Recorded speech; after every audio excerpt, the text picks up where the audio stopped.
Morning student, हम कल basic concept of sociology जो कि सोसाइटी, इंस्टीट्यूशन, सोसाइटी में समाज, इंस्टीट्यूशन में संस्था, कम्युनिटी समुदाय एंड समिति के बारे में बात कर रहे थे। और मैंने आपको ये कहा था कि मैंने इसको टेबल फॉर्म में समझाने का प्रयास किया और आपको ये कहा था कि समाज जो है, अगर हम पहला इसका बिंदु देखें तो समाज, मैंने कहा सामाजिक संबंधों का जाल है। संबंध कैसे पनपते हैं ये भी बताया।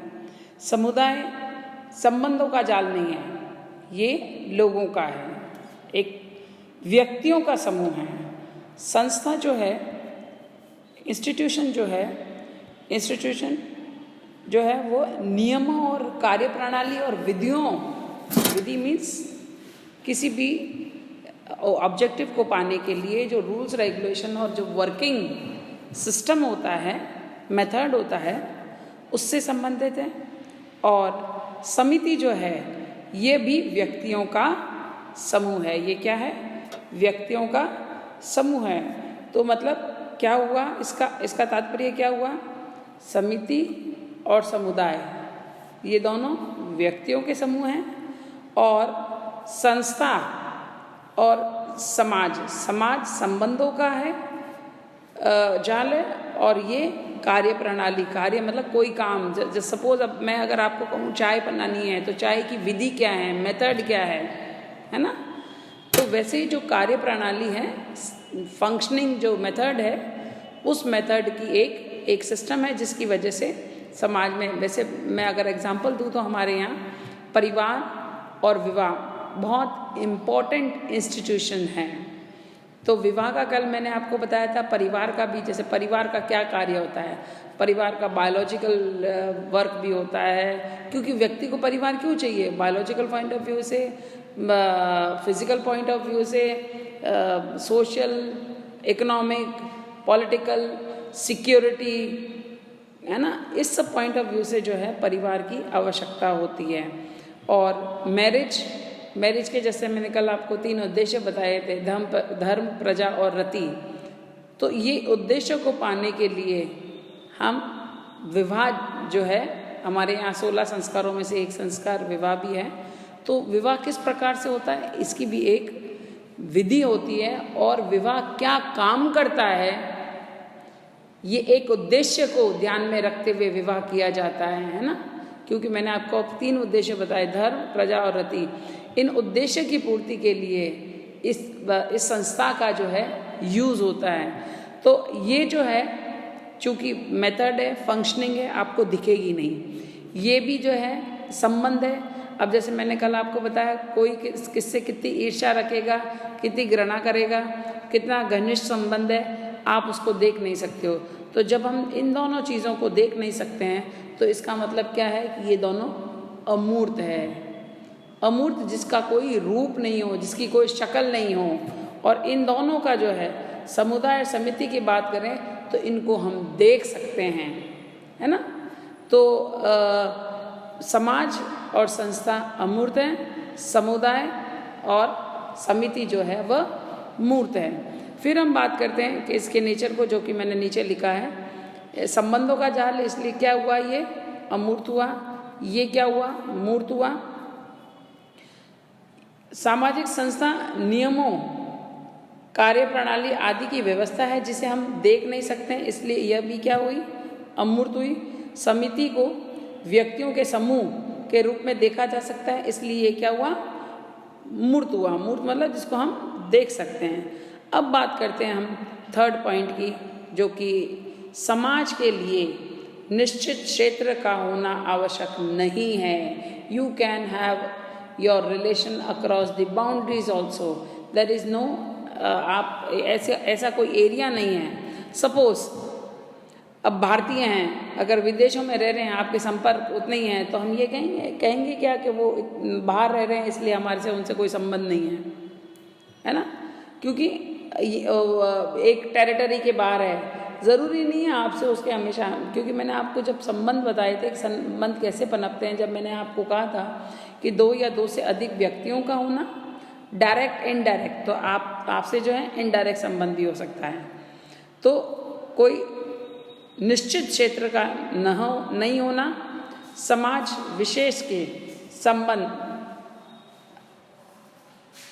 अलग अलग क्षेत्रों में बिखरे जा सकते हैं, समुदाय भावना आवश्यक नहीं है, सहयोगी व असहयोगी दोनों ही प्रकार के संबंध पाए जाते हैं। समुदाय में एक इम्पॉर्टेंट चीज़ होती है वो कि हम की भावना का होना, जबकि समाज में जो है हम की भावना नहीं होती है। There are both similarity and differences, क्योंकि अगर समाज में सिमिलरिटी होगी तो हम एक तरह से समाज चल पाएगा, और डिफरेंसेस होगा तो विकास होगा, है ना। सब एक जैसा ही सोचेंगे। सपोज मेरे को अभी कोई कार्य करना है ना, ये संबंध एक जैसे होते हैं, हम और बेहतर डिफरेंसेस होंगे तभी हम उसको और बेहतर बना सकते हैं। तो समाज में जो है वह पहली बात तो कोई निश्चित क्षेत्र नहीं होता है। दूसरी बात, समाज विशेष के सदस्य अलग अलग क्षेत्रों में बिखरे हो सकते हैं, जरूरी नहीं है। सामुदायिक भावना आवश्यक नहीं है कि उनके मध्य सामुदायिक भावना हो, सहयोगी व असहयोगी दोनों ही प्रकार के संबंध पाए जाते हैं। जबकि यदि मैं समुदाय की बात करूं तो समुदाय के लिए एक निश्चित भूभाग होता है, एक स्पेसिफिक एरिया होता है, और समुदाय में हम की भावना, सामुदायिक भावना होती है। हम की भावना, कम्युनिटी सेंटिमेंट्स जो होते हैं, कई बार आपने देखा होगा कि राजनीतिक जो पॉलिटिकल जो स्टेट्समैन्स होते हैं, जो पॉलिटिकल लीडर्स अपने वक्तव्य देते हैं, वो इस बात को भी कई बार ध्यान में रखते हैं कि ये चीज़ इसलिए क्योंकि कोई विशेष समुदाय की भावनाओं को ठेस नहीं पहुंचाना है, इसलिए इस कार्य को इस प्रकार से करना है। इसका मतलब कि कोई पर्टिकुलर समुदाय होता है, उसका अपना सेंटिमेंट्स होता है, उसके सारे सदस्य उसी भावनाओं के अनुरूप बंधे पे होते हैं। और कभी कभी तो कई बार क्या होता है, एथनोसेंट्रिक टेंडेंसी, स्व समूह केंद्रिता, मतलब जब ये हम की भावना चरम पर पहुंच जाती है तो एथनोसेंट्रिक टेंडेंसी डेवलप हो जाती है। एथनोसेंट्रिक टेंडेंसी का मतलब है स्व समूह केंद्रिता, और जिसमें कई बार मारदार लहूलुहान तक स्थिति पहुंच जाती है ना। तो सामुदायिक भावना समाज में नहीं पाई जाती है, समुदाय की भावना या हम की भावना जो है वह समुदाय में पाई जाती है। फिर हम संस्था की बात करें, संस्था के लिए निश्चित भूभाग और सामुदायिक भावना दोनों ही आवश्यक नहीं है। Why both are not necessary, क्योंकि ये एक कार्य प्रणाली है, it is a system of working, काम करने का तरीका है। तो इसमें ना तो जो है निश्चित भूभाग की जरूरत है और ना इसमें समुदाय की भावना का होना आवश्यक है। अब अगर हम बात करते हैं समिति, तो समिति के लिए निश्चित भूभाग का होना आवश्यक नहीं है। सदस्यता ऐच्छिक होती है, अतः तुलनात्मक रूप से हम की भावना कम पाई जाती है। मैं ये यहाँ पर समिति का मतलब ये नहीं कि हम की भावना नहीं पाई जाती है, पाई तो जाती है, बट एज कंपेरेटिव टू समुदाय की तुलना में यहाँ पर हम की भावना नहीं पाई जाती है। कि समुदाय की जो मेंबरशिप होती है वो ऑलमोस्ट परमानेंट होती है, ऑलमोस्ट परमानेंट, मैं पूरा परमानेंट नहीं कर रही हूँ बट ऑलमोस्ट परमानेंट होती है। ये जो है बिल्कुल ऐच्छिक होती है, ऑप्शनल होती है। आप चाहे तो समिति के सदस्य बने और चाहे तो नहीं बने।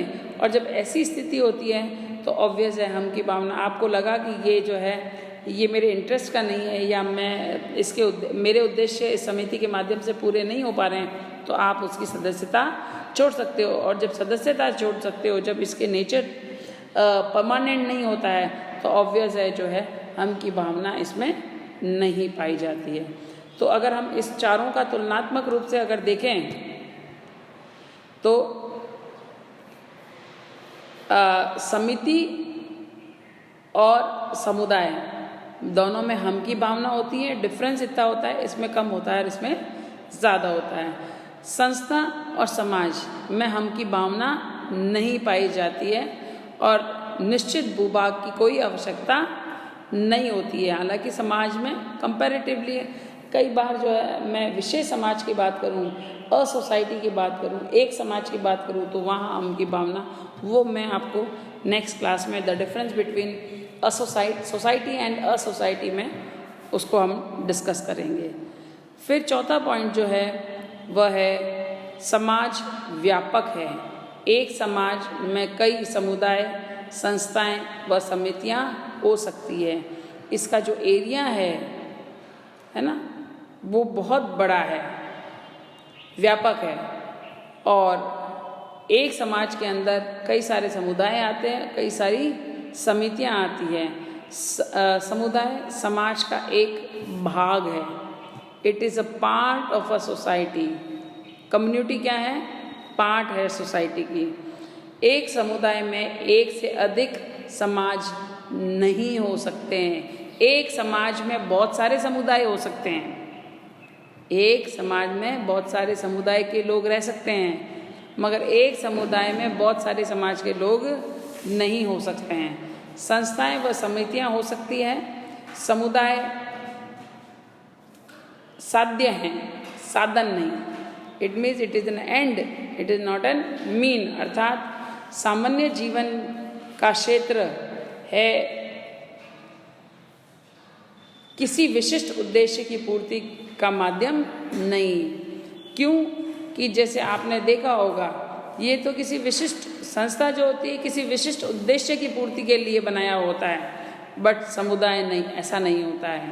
संस्था सामुदायिक और सामाजिक जीवन का अंग है और मौलिक व विशिष्ट आवश्यकताओं की पूर्ति के लिए बना हुआ होता है। और अगर हम समिति की बात करें तो समिति समाज व समुदाय का एक अंग है। समुदाय जीवन की किसी विशिष्ट हित या उद्देश्य की पूर्ति का साधन है। अब देखिए, अगर मैं ऑब्जेक्टिव पॉइंट ऑफ व्यू से देखूं तो संस्था और समिति के विशिष्ट उद्देश्य होते हैं और ये दोनों साधन हैं। साधन मतलब मीन्स, जिसके द्वारा, जैसे मेरे को आज अगर लिखना है तो मेरा साधन क्या होगा? पेन। पेन के द्वारा लिखूंगी ना, है ना। तो वैसे ही साधन जो है मेरे ऑब्जेक्टिव्स हैं। आज मेरे को अगर कहीं बाजार जाना है तो मैं किस साधन द्वारा जाऊंगी? स्कूटर। समिति और संस्था दोनों ही जो है साधन। जैसे मैंने कहा, आज अगर मुझे बाजार जाना है तो मैं किस साधन से जाऊंगी? मैं ऑटो द्वारा जाऊंगी या पब्लिक ट्रांसपोर्टेशन। तो साधन जो है ना, तो ये स्पेशली ये दो चीज़ें, जो दो, संस्था और समिति, दोनों किसी ऑब्जेक्टिव, किसी उद्देश्य को पाने के लिए इसका ये होता है। तो ये जब ऑब्जेक्टिव की पूर्ति किस माध्यम से की जाती है, तो ये क्या है? संस्था और समिति के माध्यम से की जाती है। तो ये दोनों क्या हुए? साधन हुए। जबकि अगर हम समाज की बात करें तो समाज जो है वह साधन नहीं है, ठीक है ना। और समुदाय की बात करें तो समुदाय जो है एक किसी विशिष्ट सामान्य जीवन का क्षेत्र या किसी विशिष्ट उद्देश्य की पूर्ति के लिए का माध्यम नहीं है। ये साध्य है, साधन नहीं। एंड है, मीन्स एंड्स होते हैं ना, साध्य। तो ये एंड है, ये साधन नहीं है। फिर हम लास्ट बट नॉट लीस्ट की बात करें, समाज की प्रकृति। ये आप देखिए यहाँ पे, समाज की प्रकृति समग्रता या संपूर्णता की होती है, जिसे विभिन्न भागों में बांट कर नहीं समझा जा सकता है। हमें अगर समाज को पढ़ना है या समझना है तो हमें टोटलिटी में पढ़ना होगा, है ना, इसको बांट कर नहीं। समुदाय की प्रकृति क्षेत्रीय या स्थानीय है। इसमें अनेक समूह, समितियां, संघ आदि होते हैं। समुदाय को विभिन्न भागों में बांटकर भी अध्ययन किया जा सकता है। अगर मैं भारतीय समाज की बात करूं तो भारतीय समाज में का अध्ययन अगर मैं करना चाहूं तो हमें जितनी भी समितियां, समुदाय वगैरह सब है, इन सब चीज़ों को ध्यान में रखते हुए उस भारतीय समाज का अध्ययन किया जाता है। मतलब समग्रता में करना है, टोटलिटी में करना है, और इसको हम बांटकर भी देख सकते हैं। फिर अगर मैं संस्था की बात करूं तो संस्था की प्रकृति व्यापक होती है, ब्रॉड होती है। समिति की प्रकृति व्यक्तिक व क्षेत्रीय व स्थानीय होती है। ज़रूरी नहीं है हमारे यहाँ जो समिति है वो कहीं और भी जो है वो अपने ऑब्जेक्टिव्स को फुलफ़िल करने के लिए सही होगी, इसलिए यह व्यक्तिगत पर्सनल होती है, क्षेत्रीय व स्थानीय आधार या स्थानीय उद्देश्यों की पूर्ति के लिए बनी हुई होती है। So on the basis of this classification the major concepts जो है सोशियोलॉजी में समाज, समुदाय, संस्था और समिति को I hope you will be able to understand it. Thank you.